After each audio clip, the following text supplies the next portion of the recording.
Good day everyone, I am Oliver and Pedro. So my topic is all about what is God?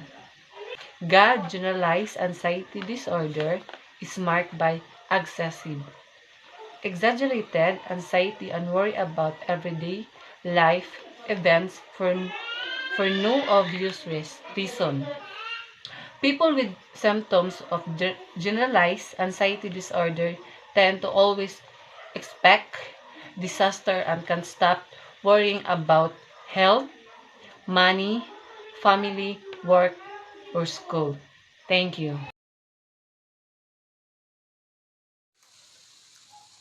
Good day everyone. I am Melvin C. Pukut.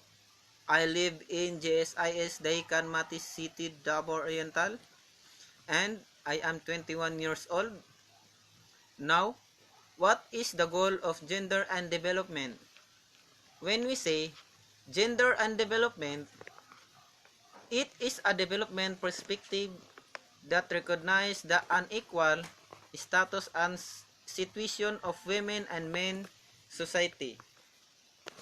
Women and men have different development needs and interests, which are institutionalized and perpetuated by cultural, social, economic, and political norms, systems, and structures.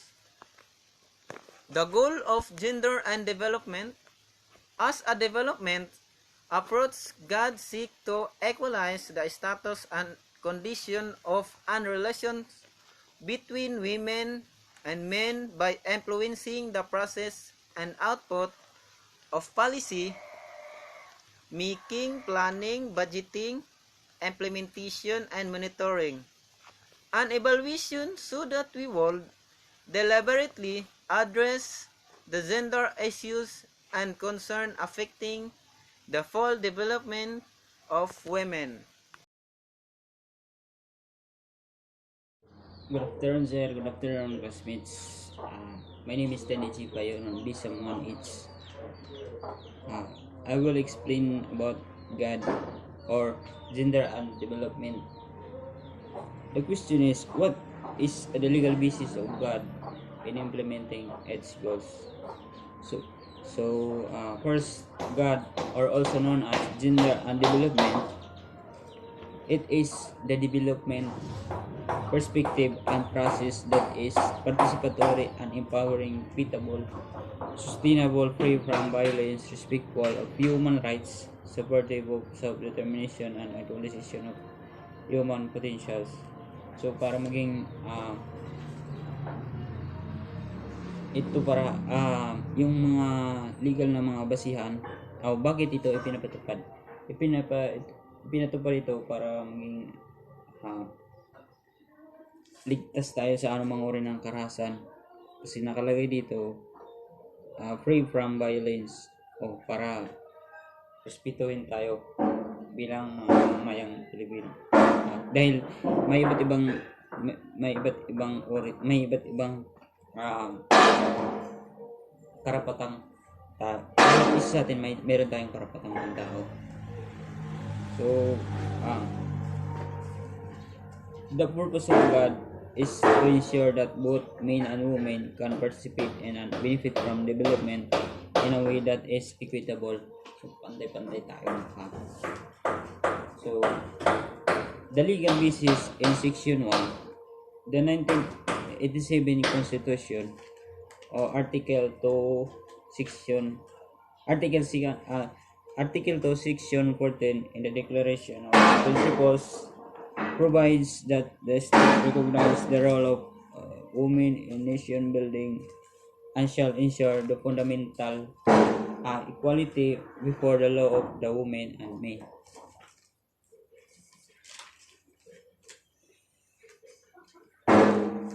And the other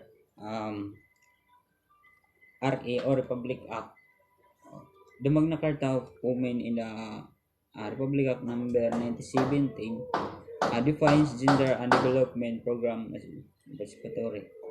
Yung kanina violence, free from violence, parang metastas ng So, nakalagay doon perspective participatory, empowering, equitable, and sustainable. Para mapanatili yung karapatan nating pangtao. No? It seeks to achieve gender equality as a fundamental value that should be reflected in development choices and contents, that women are active agents of development, not just passive recipients of development. Second, law, pangalawang batas, ito ay Section 36, Gender Mainstreaming as a Strategy for Implementing the Magna Carta of Women. All government departments, including their attached agencies, offices, bureaus, state universities, and colleges, government-owned, controlled corporation, local government units, and all other government instrumentalities shall adopt gender mainstreaming as a strategy to promote women's human rights and eliminate gender discrimination in their system. So, mainstreaming as a strategy for implementing the Magna Carta of Women. Yeah, we have we have seven strategy for this GAD or gender and development. So, what are those 6 kinds of strategy of gender and development? First,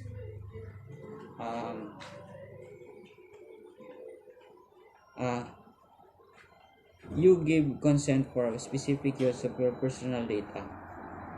Pangalawa, you have a contract with an organization. Pangatlo, the organization has a legal obligation. Pangapat, you have a vital interest because your life is in danger. Panglima, the organization has a public task to perform. At ang panghuli, it's in the legitimate interest of the organization. So para mag-gather yung buong detalye sa bawat isa sa atin. Kasi the legal basis of GAD is the foundation for data processing. Under the GDPR, it means that if the organization wants to process personal data, there is need to identify specific legal grounds for the processing. So kapag example, nagtatrabaho tayo, di ba, inahanapan tayo ng yung identification, yung pagkakakilanlan, yung example, birth certificate, sex, or status, civil status, o marriage ba, or single, or broken hearted, charot. So, yun, kasi nakalagay dito legal grounds for the processing data processing of gender and development. Yun ang aking explanation about gender and development. Thank you. Yan lang po. Salamat. Hi everyone, I am Shariza Parejo, and this afternoon I'm going to discuss about the roles of youth in strengthening the protection for women and children. Youth are an important part of society. Youth is considered as the central member of the society. The participation of youth in economic, political, and community life is essential for helping social, economic progress and challenging social norms, and also creating innovations that lead to development for everyone. Youth plays an important role in preventing violence, especially the violence against women and children, by trying to maintain and promote world peace and security, as well as focusing on prevention rather than late intervention. We as a youth must know or must be aware that we all have the right, we all have the power to make action plans to end the violence, especially the violence against women and children. We must know that us youth could create peace, justice, development, and mutual respect. To reduce the stigma of victimization or the violence against women and children, we could create or we could organize a campaign, a training, or peer-to-peer education providing accessible information of what is violence and what is different forms of violence, and also the solution to end the violence against women and children. We could raise awareness, so sharing our vital information within the community. To sum it up, we as a youth could be the voice in strengthening the protection for women and children by raising awareness. And also, we could use the social media platforms or any other platforms that we could use to help the children and women and to protect them, and also to end the violence. Good day, everyone. My name is Inori Febi Bagay Pagayon. I am 23 years old. So, I will give some examples or activities of God. First is livelihood seminar for solo parents. So, ang social workers or GSIS employees ang mag-help ani, mag-organize because GSIS employees has limited gender mainstreaming in the agency where the social workers have a broad knowledge about this. So, kaya ang social work is ilaha dyan ng job nga magtabang sa sa mga people, social worker.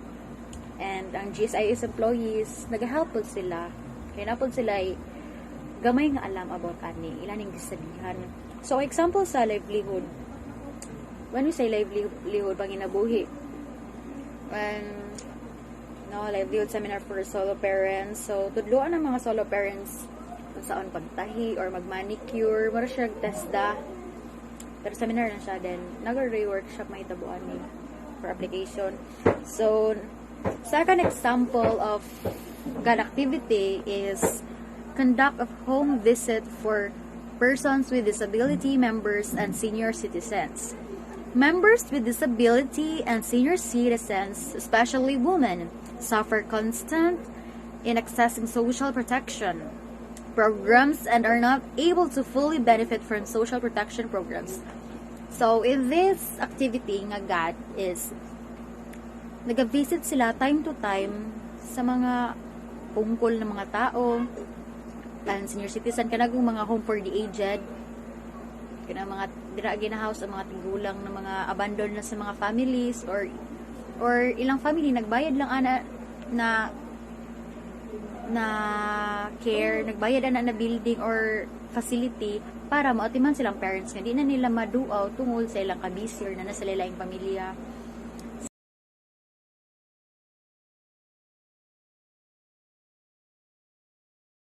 Good morning, my classmates. My name is from the Kilby Signuan. I live in Pichun, Caraga, Davao Oriental, Bisam students. So, my topic is about anti-violence against women and children. So, anti-violence against women and children, ito ay laban sa karahasan sa kabataan at mga kababayan. Ang anti-violence ay meron na ngayong itong RA 1970 o kilala sa Magna Carta Women ay isang batas para proteksyonan ng karapatan ng tao ng kababayan at kabataang Pilipino at naglalayon na tanggalin ang lahat ng uri ng diskriminasyon lalo na sa mga kababayan. Ito ay nasa ibatas noong 14 Agosto 2004 matapos itong pirmahan ng dating Pangulong na si Macapagal Gloria Arroyo. That's all. Thank you. Good morning to everyone. My name is Nilboy G. Tanding. I live in Sanga, Caraga Oriental. First and major, Bisam. Today I will tackle about uh, granting of scholarship to dependents of solo parents.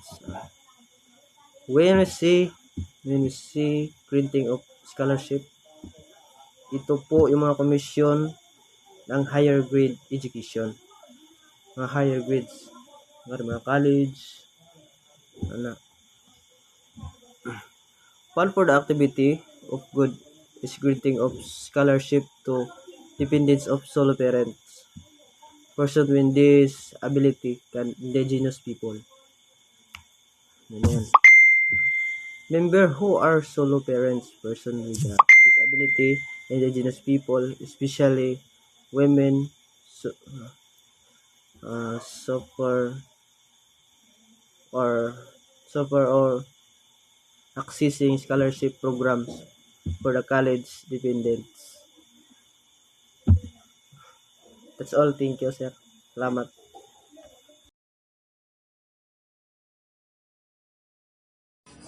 Good afternoon, everyone. Before I'm going to report, I will introduce myself. My name is Jimboy Silat. This is group 4. So, ang topic ko ngayon, guys, tungkol sa anti-sexual harassment. Gusto niyo ba malaman kung anong ibig sabihin ng anti-sexual harassment? So, ikaw ba ay nakaranas ng pagmamanyak o pag-abuso ng iyong boss o processor at yung processor o yung mga teacher, o kahit kasama na rin yung mga tao mo? So dapat ito ay matigil na. Dapat ikaw mismo ang magsimula para matigil na ito.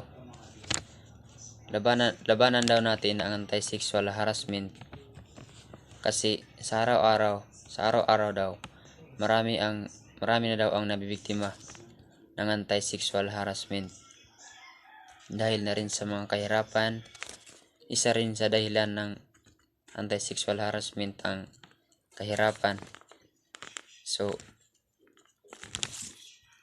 ano pa ang nakakatakot bumagsak sa kanyang pag-aaral o siguro kapit patalim na rin?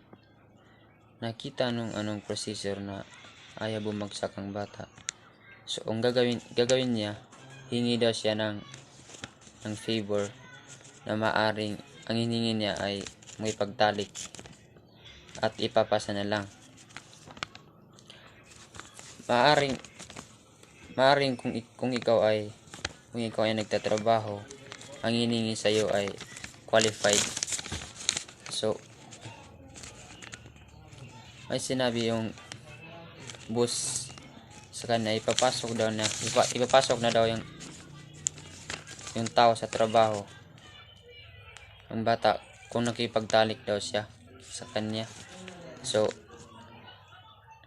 yun yung mga simpleng request or sexual favor na maaaring pumasok sa tinatawag nating anti-sexual harassment. So, guys, dapat natin ito tigilan. Huwag nating pabayaan lumaganap daw ang anti-sexual harassment. Yan lang po. Thank you and God bless you always.